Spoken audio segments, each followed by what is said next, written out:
આ તરફ રાજકોટ કોંગ્રેસના નેતાએ ભારતીય જનતા પાર્ટી ઉપર આરોપ લગાવ્યો છે। મહેશ રાજપૂત જેમણે આરોપ લગાવ્યો કે ભાજપના ઈશારે પોલીસ કામ કરી રહી છે। પાટીદાર યુવકોને ફસાવવાનો પ્રયાસ થયો છે। પત્રિકામાં કોઈ ભડકાઉ ભાષણ કે લખાણ નથી કરવામાં આવ્યા। ઇલેક્શનને દિવસે એક આખું ભાજપ એક કંટ્રોલ રૂમ રાખે છે કે જ્યાંથી હંમેશા ખોટા કંટ્રોલ રૂમમાં ફોન કરે કે આ મહેશભાઈ આ કરે છે, ઓલાભાઈ આ કરે છે।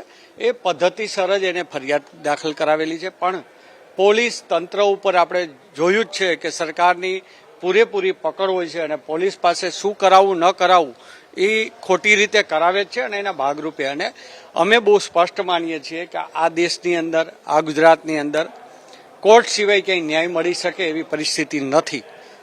ત્યારે અત્યારે પોલીસે પોતાનું પોલીસ દ્વારા કોર્ટમાં રજૂ કરવામાં આવી। હકીકતમાં જે કલમો લગાડવામાં આવી છે, સુપ્રીમ કોર્ટની ગાઈડલાઇન્સ હોય કે પોલીસ સ્ટેશનની અંદર જ જામીન દઈ દેવા જોઈએ, ત્યારે કોઈપણ સંજોગોમાં કોર્ટમાં રજૂ કરવા સુપ્રીમ કોર્ટની ગાઈડલાઇન્સને એક બાજુ મૂકી દેવી, માત્ર ને માત્ર પોલીસ ડિપાર્ટમેન્ટે ભાજપના કહેવાતા નેતાઓના કહેવા ઉપર ચાલવું તે મને યોગ્ય નથી લાગતું અને અમે આજે આ કોર્ટની અંદર અમને ન્યાય મળશે જ।